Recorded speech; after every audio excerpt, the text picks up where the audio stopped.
Clcd is involved in child survival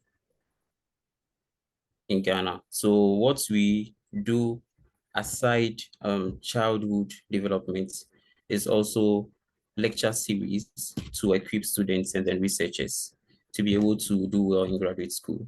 So today we have our resource persons here. I'm going to introduce them and then we can start. So we have Dr. Emily Hurley, who is an assistant professor of health services and outcomes research. She founded the formative research team in 2019, and she has applied her expertise in health communication and social and behavioral interventions to diverse topics, including HIV testing and treatment, sexual and reproductive health, chronic disease prevention, and pediatric care. We also have Dr. Nick Schwartz, who is a clinical social worker with experience working in children's mercy emergency department before joining the formative research team in 2022.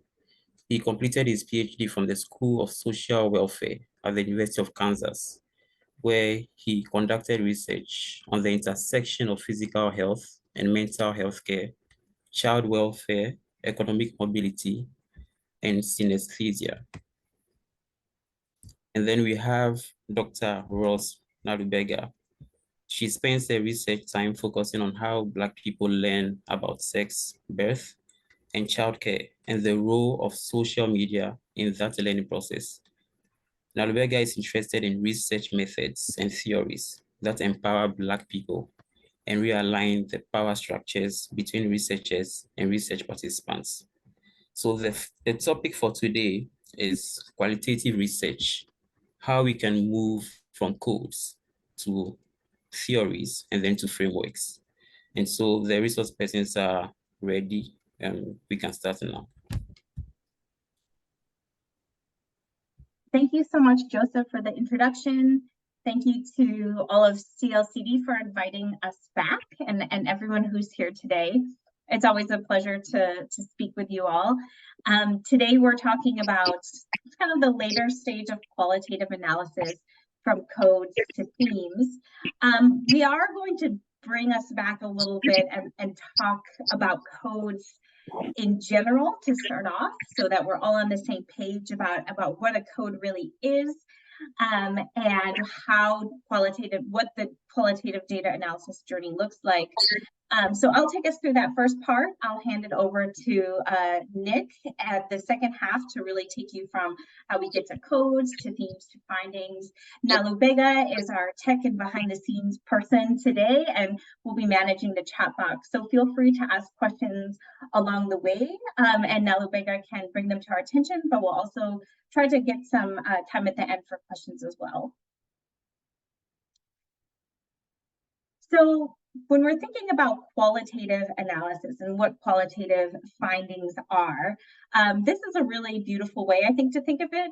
They're data-driven and integrated discoveries, judgments, or pronouncements researchers offer about the phenomenon, events, or cases under the investigation.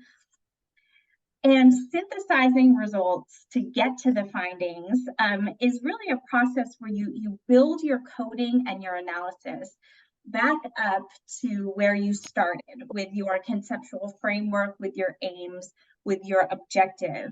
And along the way, really striving to provide answers to the relevant research questions you came up along the way. There's no one way to do qualitative analysis. There's no one way to get from codes to themes. So always keeping that bigger picture in mind. How do I connect this all back to the theoretical framework I started with, to the methodology that's guiding me, to the aims and objectives of my study, will help you make those good decisions as you're coding and as you're building the analysis about what's really important in your data and what your analysis should be trying to bring together and make conclusions about. So the strategy that you choose for your analysis really depends on the findings that you want to produce. And I really like this typology of findings that kind of shows there's a continuum where you can kind of just present your data with no finding, or you can survey your data, having categorical free responses, or just talking about it in a descriptive way. Those earlier forms of the findings kind of relate to the least transformed or the closest to the raw data. If you start to really transform the data more and create more conclusions that are coming from you as the researcher, you get further and further away from the raw data. You might be doing a thematic survey, so kind of an exploratory analysis through the data to come up with themes. You might take the themes a little bit farther and come up with like a conceptual description, a thematic description of how they all sort of fit together in the bigger picture. An interpretive explanation that really is an explanatory conclusion about your data is the least closest to your raw data, but it's the most transformed. So how transformed your data ends up being really depends on what you want to produce at the end of your qualitative analysis. Remember, qualitative analysis goes hand in hand with data collection. The best way to do qualitative analysis is to start it, as soon as you have some data to work with. If you are not ready to code your data right away, at least doing debriefing and maybe memoings after each data collection session will help you figure out, what themes and perspectives are we getting closer to saturation? What themes and perspectives are we still seeing gaps or new questions come up? And that will really help you decide what new questions you want to add to your later data collection to ask participants in the interviews or focus groups you have planned.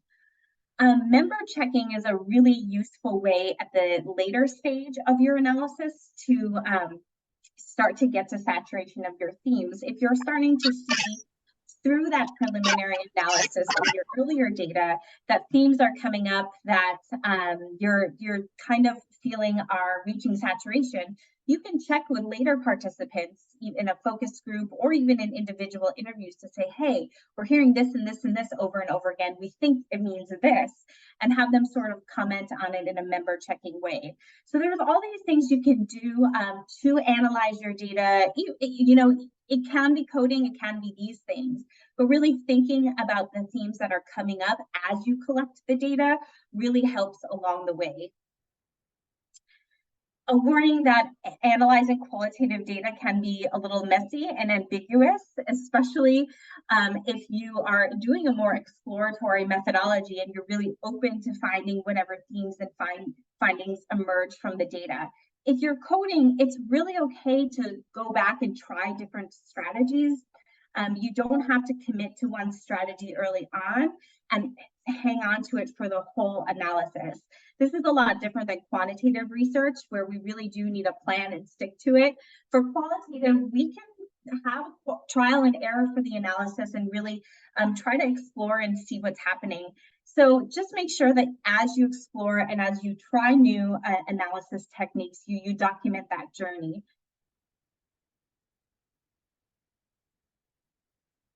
Another important part for the qualitative analysis process is organizing your data, tracking the data that you collect, and all of the different steps along the analysis just helps kind of keep you sane, keep you from going insane. You can do this in Excel or in your data analysis software to just track when you have those interviews completed, when you have the audio file saved, transcribed, coded, and possibly checked by other members of the team.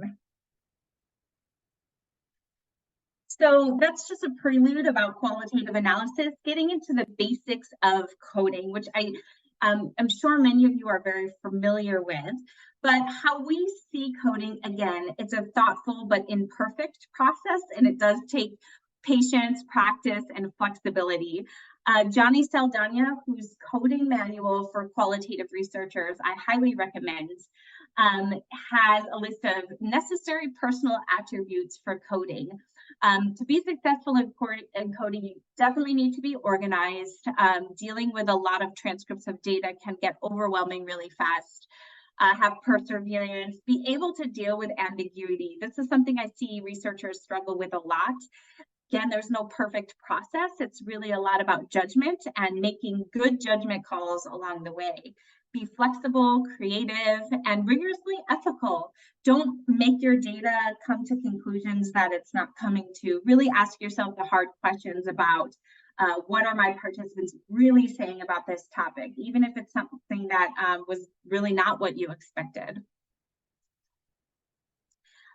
A code at its very basic level is just a label for assigning meaning to a unit of your transcript that has descriptive or inferential information. So something that you're labeling that part of text, whether it's purely descriptive or something that points a little bit more towards theories that you're trying to build. Saldana calls a code a word or a short phrase that symbolically assigns a summative, salient, essence capturing, and or evocative attribute for a portion of language-based data.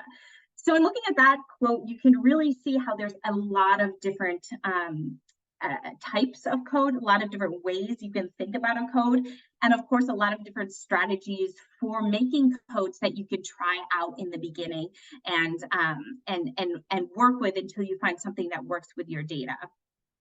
Coding is good for a lot of things. Basically, organizing your data is one good thing, having a bit of a directory of where you can find different parts of the data that relate to your research aims.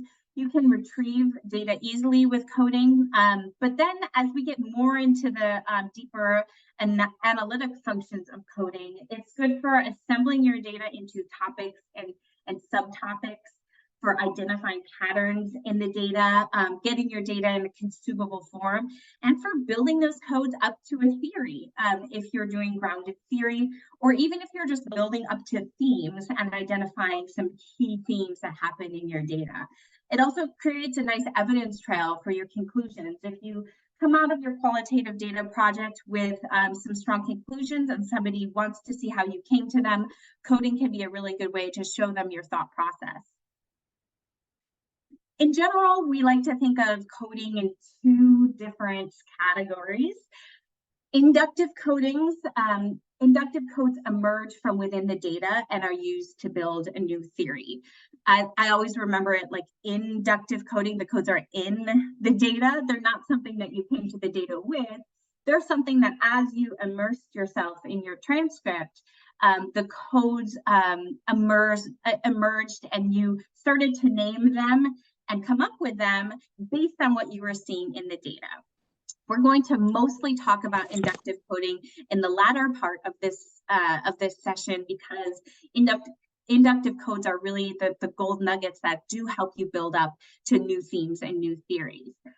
So that's typical with grounded theory and thematic analysis. Deductive coding is also really useful.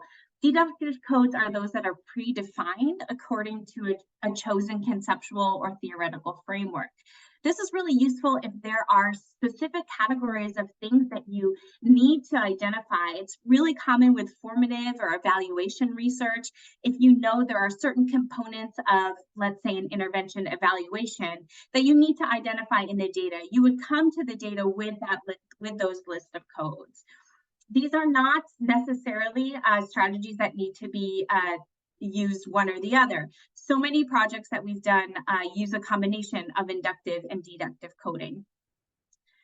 If you think about how these codes relate to theory, it's kind of helpful to think of inductive codes as building up to theory, building up to categories and new theories that you discover and emerge along the way. So you really start with those codes, you build up to categories, subcategories, and from that you make your conclusions. If you're doing grounded theory, that might even be producing a new theory. Deductive codes, you start with the theory and then you apply those to the codes. So let's say you're working with like the theory of planned behavior. There are certain components of that theory that you want to look for and you want to identify and describe how they come up in your data. And like I said, beneath those two major categories of inductive and deductive coding, there are dozens of specific coding strategies. Some of them are similar to each other. Some of them are kind of new and surprising. The coding manual for qualitative researchers, which I think is available on a PDF form online. I would encourage everybody to check this out if they do want some more detailed coding strategies to look through. It's a really great book to have on hand if you're trying different coding strategies in the beginning of a process. So just to give you a couple of examples, this comes directly from Johnny Saldana's book. It's a quote that says, "There's just no place in this country for illegal immigrants. Round them up and send those criminals back to where they came from." Not something that you'd like to hear every day, but your participant might have said that. So how would you code this?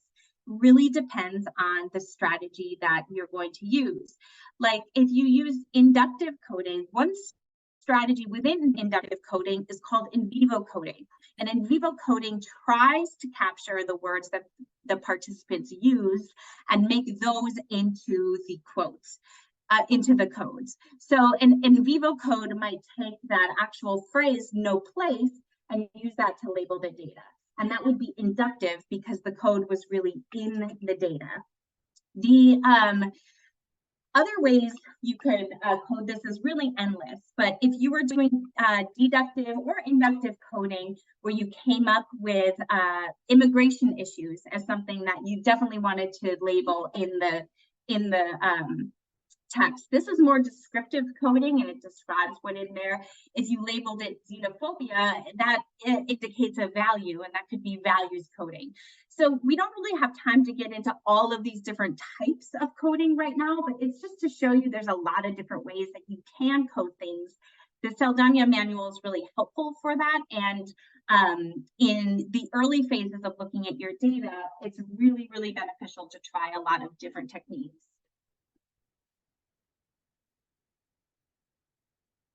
So all of your codes will eventually come and make up a code book, which is a directory of all the codes you're using in your analysis. It typically includes definitions and how to apply the codes, can be hierarchical. So you'll have different levels of parent and child codes, different categories that fit under larger ideas. We really, most of the time that I work with code books now is within the analysis software I'm using, and Deduce is what we use a lot. But you can make a code book that lives on another document as well. So this is how a code book kind of looks in Deduce. Every code you open up has a title and a description, and you can actually export your whole code book if you want. You kind of see behind there, the codes are in a hierarchical organizational manner. But on the right, there is an example of a code book in Word. Eventually, whether you're doing inductive or deductive coding, you do want this full code book where somebody can go in and see exactly what every code meant and how it was applied. Do I have to code transcripts? The answer is probably. It's not required for qualitative analysis, but it is usually an expected step for publishing. You can do a more holistic analysis with memoing. Sometimes narrative analysis and storylining or conversation analysis are different qualitative methods that coding might not be appropriate for, but you really must have a strong justification for not coding and be well versed in these alternative methods. So unless that applies to your project, I really would suggest coding as a way to go about your analysis. But remember, don't just code for the sake of coding.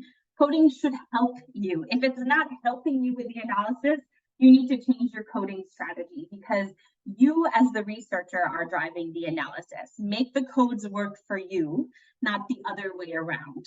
So if you're finding yourself just endlessly coding and thinking, how will I ever even use these codes?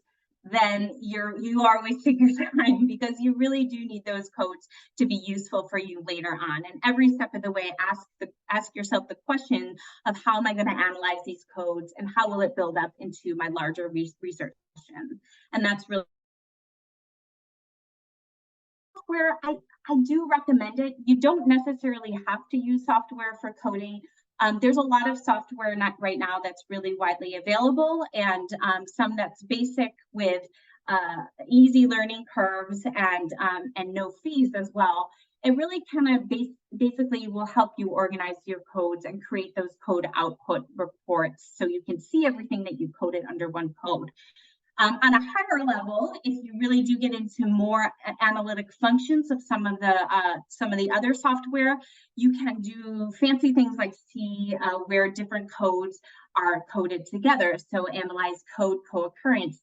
You can stratify by different criteria. You can really make those codes build up into your theory with different functions.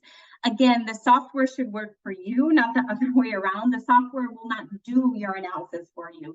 It's just there as a tool to help you.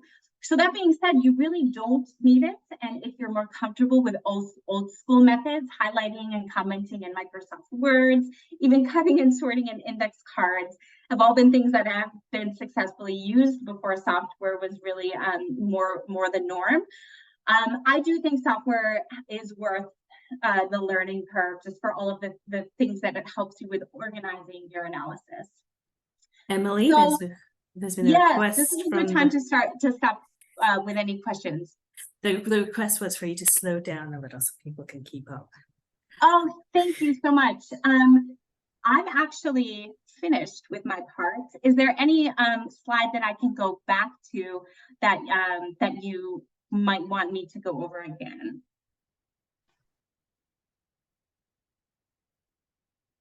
Not for me, but I'll turn that question to anyone in the audience if they have a slide they would like Emily to go back to.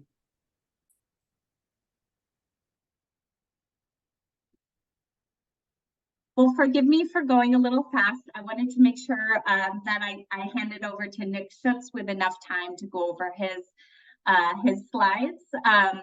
And I hope that the recording is useful too, and that my voice doesn't sound too scary if you slow it down. Please let me know if there's any questions or anything I can go back to.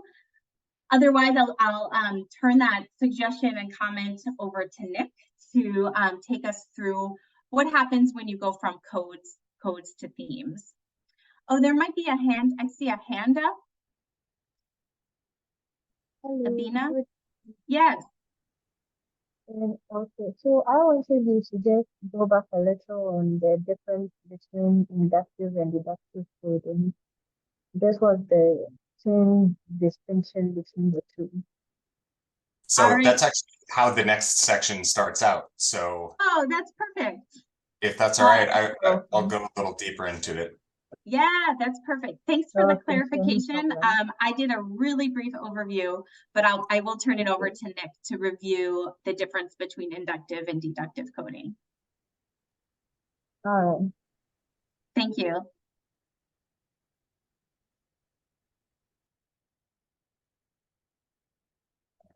Oops, let me switch which one this is. Okay. All right, so thank you, Emily, for that great introduction. And so Emily really described kind of the coding process in a very brief, condensed way, just to kind of remind you some of the coding basics. And I'm going to start off, overall, I'm going to talk about moving from the individual codes into categories and then eventually into themes. And I'll try to go a little slow, and I'll start off by diving into the difference between inductive and deductive coding.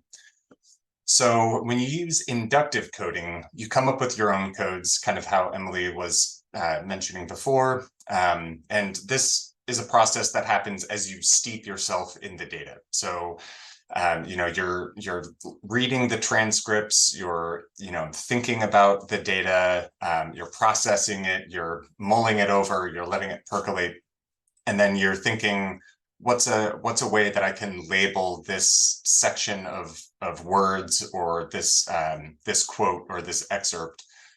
How can I label it in a way that I think will help me be able to find it later, and that makes sense to me, and come back to it later.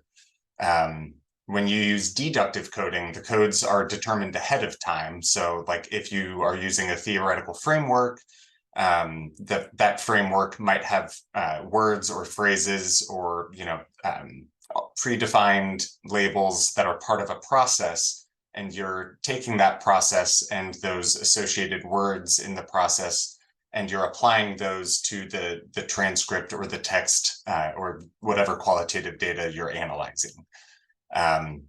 So inductive, really, you're coming up with your own labels and your own way of coding and creating your own codes. And deductive, you're using predefined, often somebody else's codes or somebody else's words, and you're applying those to the text that you're analyzing.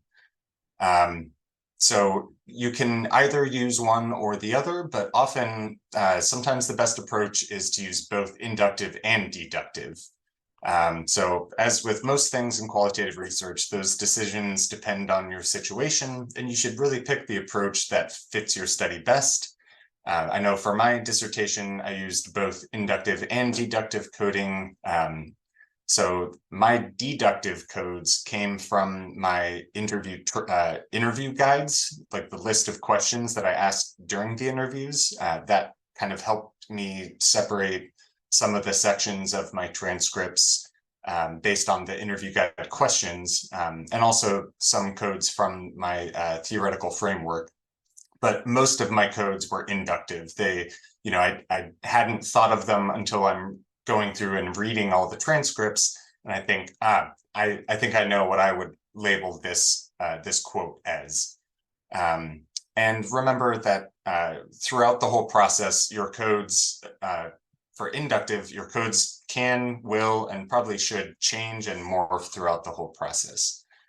So we are really going to focus on inductive coding today, but I hope that helps clarify some of the differences. So again, just to kind of hammer it home, inductive coding really is about recognizing how, what codes or what labels emerge from the data. So you come up with your own, and it can be liberating because it's free, it's flowing, you don't have to follow anybody else's instructions or anybody else's way of thinking. But that can also sometimes feel a bit untethered, and you can feel maybe overwhelmed with having all the options in the world. Don't worry, though, that's pretty normal. Just remember that there's no wrong answer with this approach, and keep in mind that you can change your codes anytime. And in fact, you should expect your codes to morph throughout the whole coding process, the analysis process, and when you get into synthesizing your results.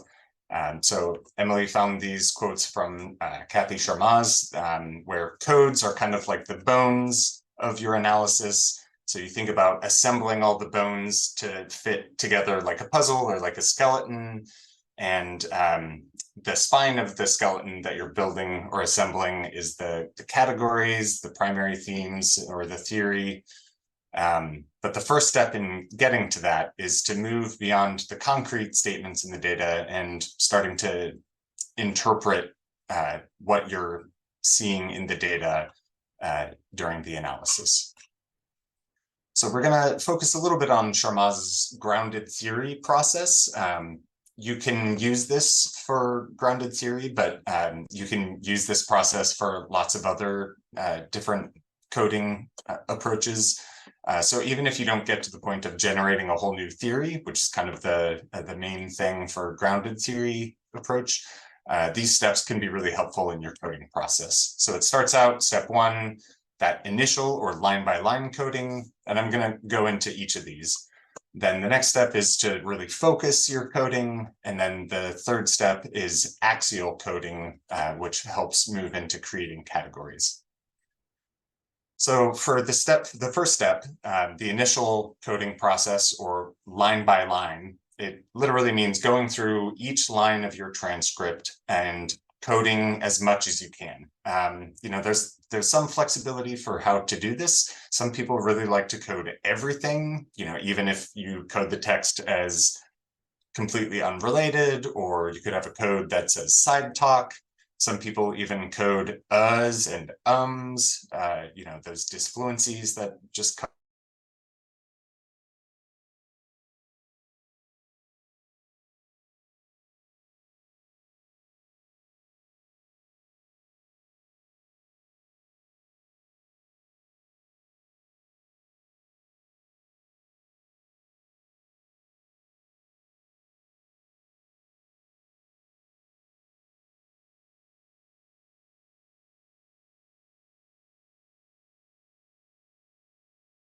And you'll be glad when you capture them early in the process, rather than having to go back and scroll through a bunch of pages of transcripts to try to figure out what was there before. And this fourth bullet point, to give a provisional name to each code. Again, you can change these at any point. You might come up with a better phrase or a word or a label for the code that's a little more precise or more descriptive of the concept that you're trying to capture. So if you can't think of something, you could even have a code that's like, yeah, maybe kind of makes me think of this, but I know I'm going to change it later.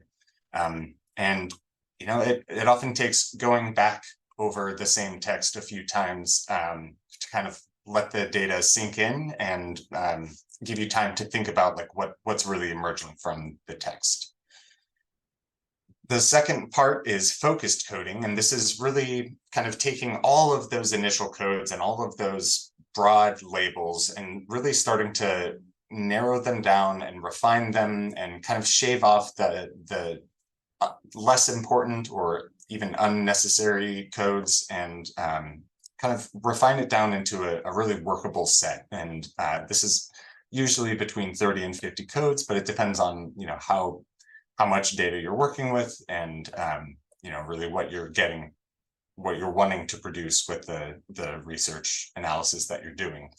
So it's more directed, it's more selective, and it's also more conceptual. You're really trying to think not just how do you describe the data, but what is the concept behind the words? What is really going on and what's emerging from the data. And then you can also start thinking about what the primary codes are. What are the important codes? What are the codes that you think are going to end up in your final results, in your final write-up, and the things that you think are most important to focus on as you continue through the analysis process. The third part of Sharma's grounded theory coding process is called axial coding, and this helps you start thinking about codes going into categories and subcategories. And it's really starting to think about the relationships between codes and the relationships between categories. And it's really starting to get you to think about the properties and the dimensions of the category. And I'll get a little bit more into categories here in a minute. But yeah, so the axis is kind of like the center point of a group of codes or a category. So the initial coding breaks the data down into smaller pieces and individual codes, but this axial coding kind of brings the data back together again into a coherent whole. So the purpose is to sort, synthesize, and organize the large amount of data that you're working with and reassemble it all in new ways after that initial open coding process. So it's meant to convert the text into concepts and look for those relationships between categories and between codes on a conceptual level, rather than just a descriptive level where you're describing the words. You're starting to think more about the content and what the meaning is behind the words. So categories are, kind of groups of codes, and codes that look alike and feel alike. Things that you would group together and, thinking about those relationships and those connections. And you can always add new subcodes as they come up. And throughout this process, again, you're going to be changing codes, modifying code labels, merging codes, splitting codes, things like that. And after this process, this is a pretty common place to stop the analysis part. You don't have to go further usually unless you're really trying to develop a new theory. So going into moving from codes into categories, so as you code, and especially toward the end of the coding process, you should be looking for patterns in the data. You should be looking for ways that codes relate to each other and how they might be grouped together or lumped together. And again, throughout this process, you can merge and split the codes as you read through more data, or if you think about it, you might even think about how categories might be merged or split. You can have a category and think everything is fine until you come across a new excerpt, a new quote in one of your transcripts, and realize, ooh, actually this category I think needs to be split into two separate ones, because there are really a couple concepts that I'm seeing here, and I want to be able to separate out the data into each of those categories. So yeah, you use this process however makes sense to you to be able to see that big picture, but also in a way that holds meaning for the narrative or the story that your data is showing you, or that it's producing. And Emily also has this quote that's good too. Think of it kind of like redecorating a room. You have this idea in your mind and you kind of arrange it, you step back, maybe you sleep, and you come back and you look at it and you're like, no, it's not quite right. So you reorganize it and you keep moving it. Qualitative data analysis is kind of like that. It's going to take some thinking. It's going to take trying some things and trying it again and seeing what works best and what fits best for what you're doing. So again, just to kind of step back and think about the big picture of what this part of the analysis process looks like. Synthesizing is really taking all this data, potentially hundreds of pages of transcripts, and distilling it down into, sometimes a few summary tables. You might just have a few tables that capture the main themes or the main points, the main findings of all of the data. Or it, can look like taking all of those line by line codes and narrowing it down into a few focused codes, and then narrowing that even further down into very few key themes. And then another way to think of it is taking a lot of different explanations for something and winnowing it down into one central explanation. So as you're ending the coding process part of the analysis, there are a couple things that we do that can be really helpful for organizing and synthesizing the data. The first is a code summary. So after you finish coding and you have your 30 to 50 codes, or however many codes you have, you can go through and pull all of the excerpts that are labeled with that code, and you read through all of it and you type up a summary of what is emerging from specifically that code. So, across all of the participants, what do they say about that code? And you can condense that down into a little summary. That can be really helpful later on. And you can even, copy and paste some of the quotes from that code that stand out to you that you think you're going to want to use later, or that really illustrate what that code means. And then you can even do case summaries. And this is, let's say, for one of our projects, we had different participant types. We were interviewing patients, and we were also interviewing providers like doctors or medical health providers.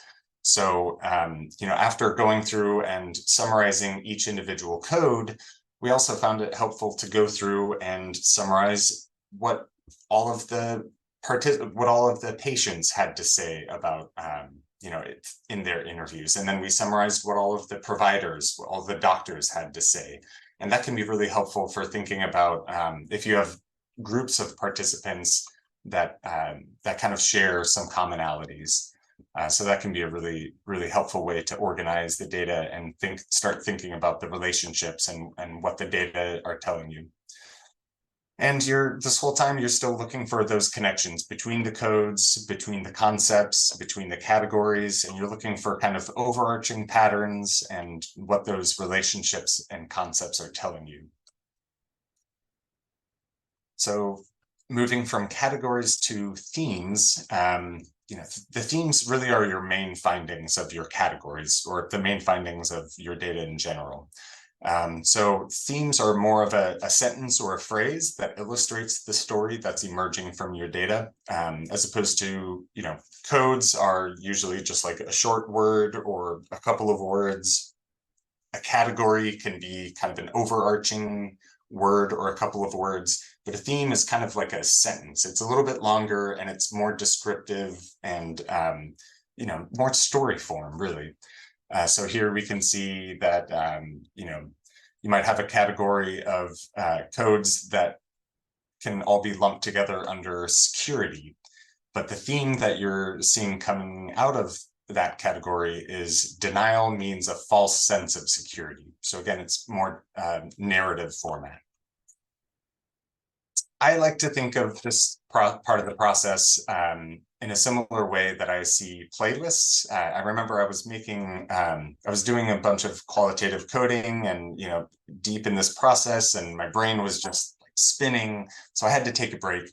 And in that break, I was making some music playlists. We put a bunch of songs onto a playlist. And it occurred to me, this is really similar to qualitative data analysis.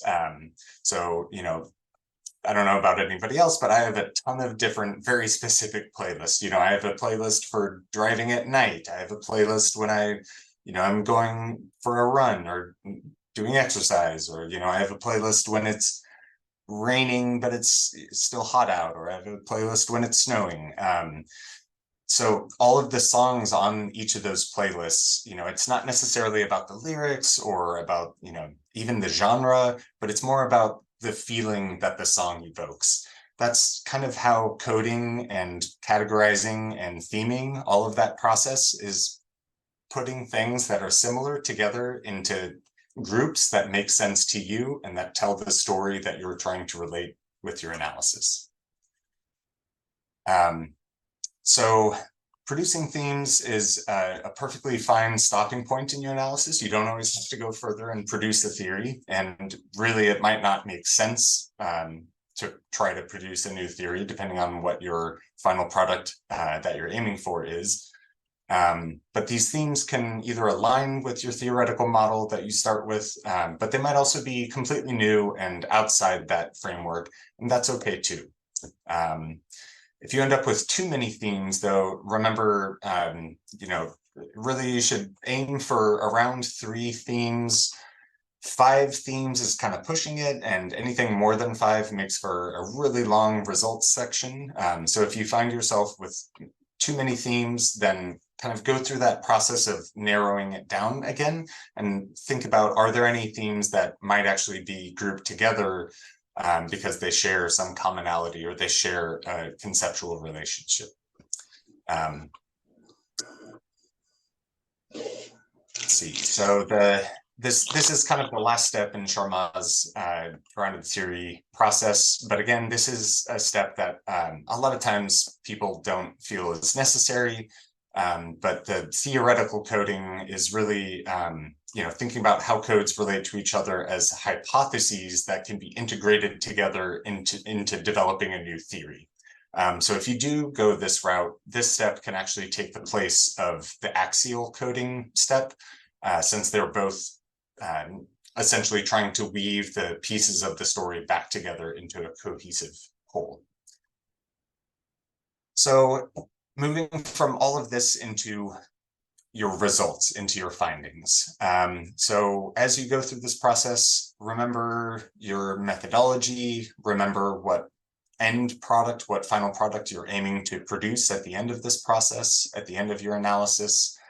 And then, when the coding process is complete, do those code summaries and those case summaries, but go back through and read them after you're done with it all, and think about, again, what's the narrative that's emerging that you want to share with other people.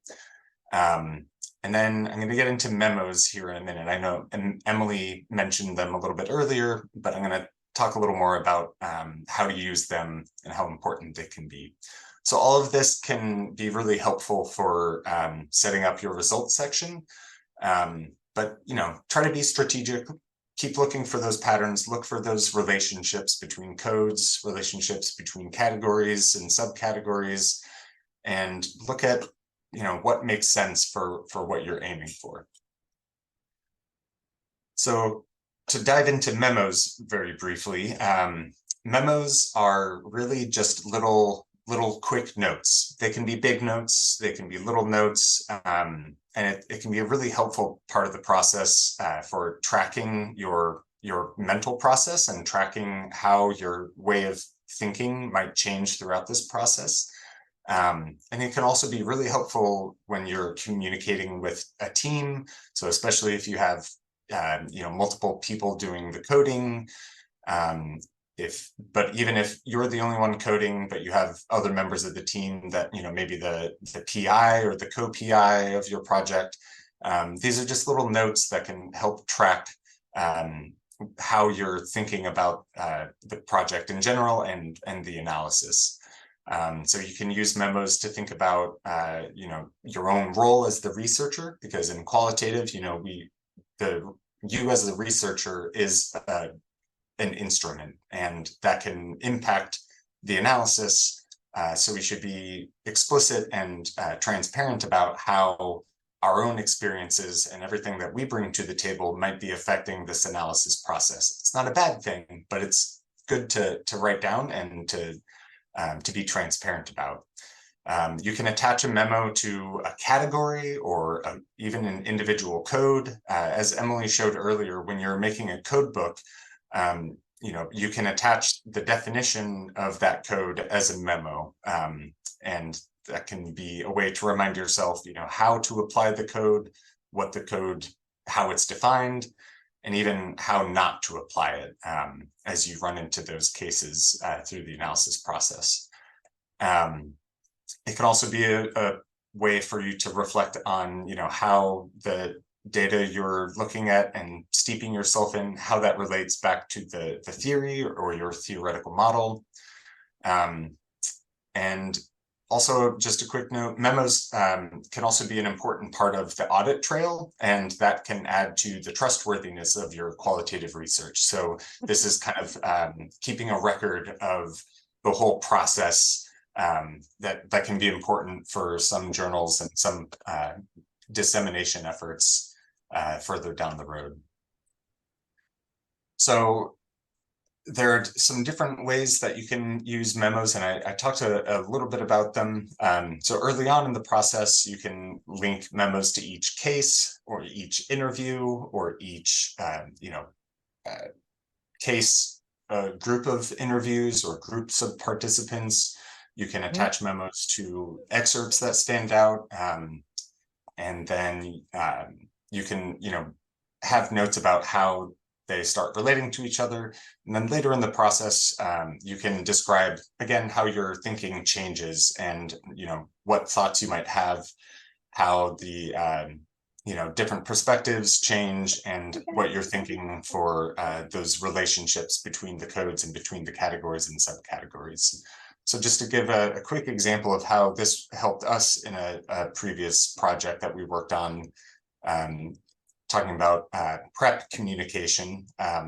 So early on, we used memos to have the code definitions, but then we also had memos anytime we ran into coding challenges, like, you know, when I was struggling to apply a certain code, or I was like, I'm not sure I'm applying it well or correctly, I put a memo in there with that thought.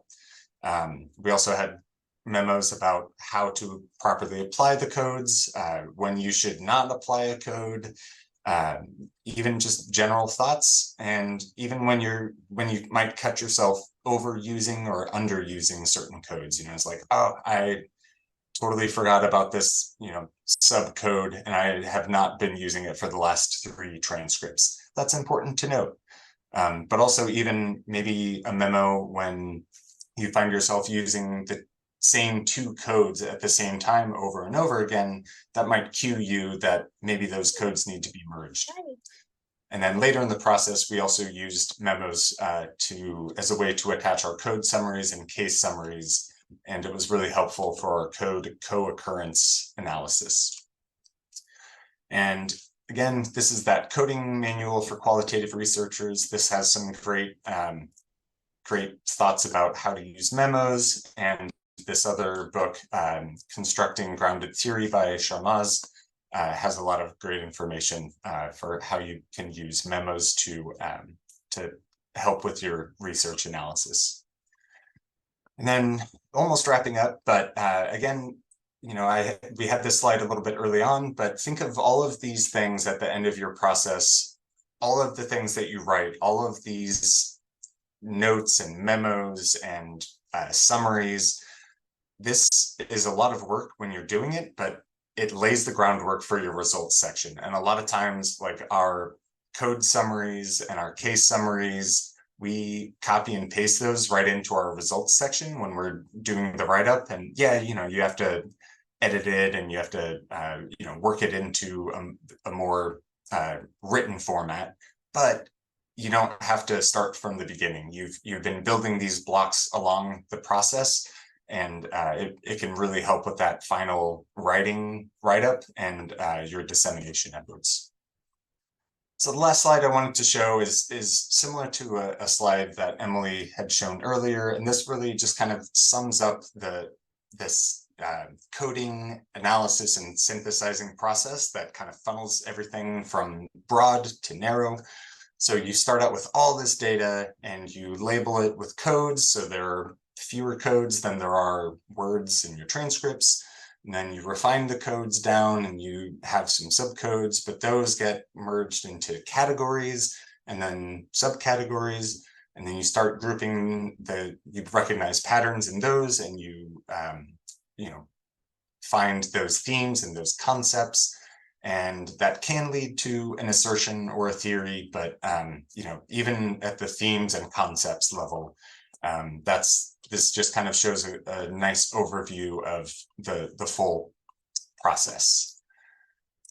So thank you all so much. I'm going to, oh, and if you can either scan that QR code or use that link to log your attendance, we would appreciate knowing, you know, getting any feedback from everyone, and making sure that we are tracking everybody that, or tracking how many people we are reaching with these presentations. And I hope I left enough time for some questions. Or Emily, if there's anything else that you wanted to add to that.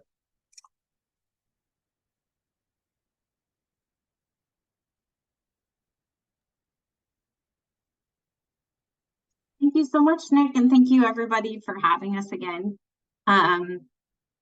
Just here for the last few minutes to answer any questions.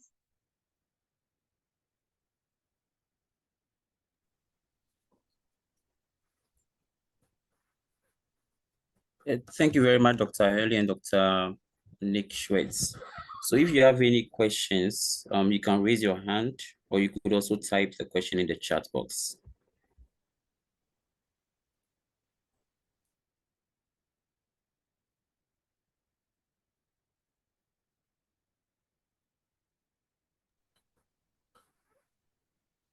So I have a question whilst we wait for others to ask this. So listen to Dr. Schwetz. When you're done with doing the categorization, going from codes to themes, what's the best way to present it in your results section?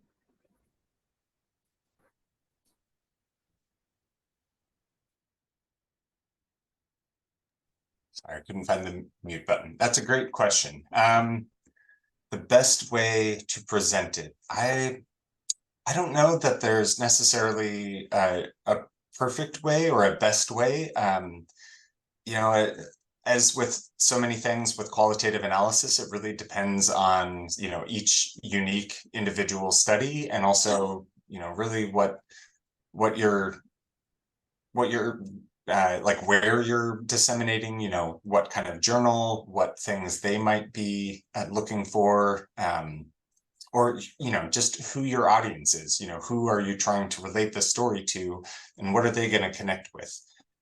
You know, there are a lot of different ways to do it, and you know, sometimes it takes trying it one way in terms of the organization of the results section, and then writing it up the completely other way and just seeing which one flows better. You know, especially like when you have 3 main themes, and sometimes there are like, you know, codes that blur the boundaries between some of the themes. So, you know, do you put each participant type under each theme, or do you have a separate section for the participant type with the 3 themes under each section? You know, there are lots of different ways to do it, and I think it really just you have to figure out what makes sense and what flows, and then you write it up and you have somebody else look at it and hopefully give you some feedback, and that can direct you how you might organize the results a little bit differently. But yeah, I don't know. Emily, do you have any thoughts about that? It's a good question. It is a good question. As you build up your code summaries and you start to categorize things into higher and higher categories, I think you'll come up with a lot of different ideas about how you could organize it in your results. A really simple common way is to have subsections in your results for the 3 to 5 main themes, but that's certainly not the only way. I think the best way to get ideas about organizing finding in the results is to look at a lot of published examples, especially in the journals that you're trying to publish in, and see the different ways that qualitative findings are best communicated in the results sections that you're seeing. This is a good question. What happens? Oh, sorry. Seeing this. No, you could go on, please. What happens if a code only appears once? Should it be ignored during a write-up? That is a really good question. Generally, if a code only appears once, it's probably not making you know, enough of an impact in your data to really, you know, be a main finding. But what I usually try to do at that point is see if that code relates to any other codes that I have that are a little bit more substantial. So maybe the code that you only have one finding in is I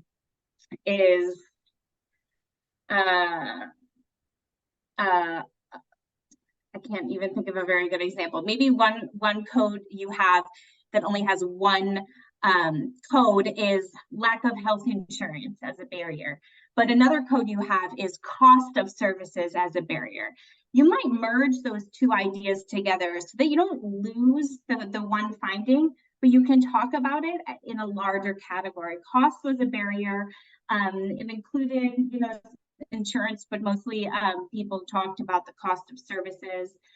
So you might find a place where you can merge it into a bigger code. You might not find a place you can merge it into a bigger code, and you have to ask yourself, is this really important for answering my research question? And if the answer is no, then it is perfectly fine to ignore some codes as you're writing up your results. And I'll add to that real quick that, yeah, if it only appears once, then you might try to merge it with another code so that you can situate that finding in with something that's related.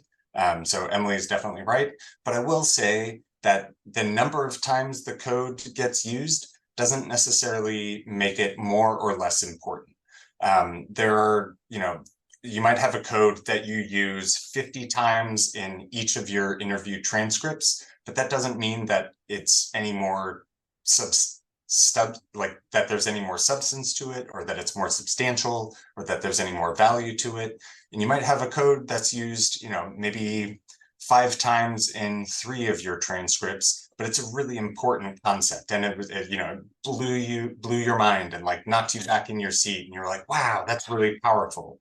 So you shouldn't necessarily rely on counting how many of the, each code, how many times it gets used, because it's really more about the power of the code and the power of the story that emerges from the data. So don't think that just because the code wasn't used often, if it's still powerful, then it can be really important to include and to focus on in your results. But great question.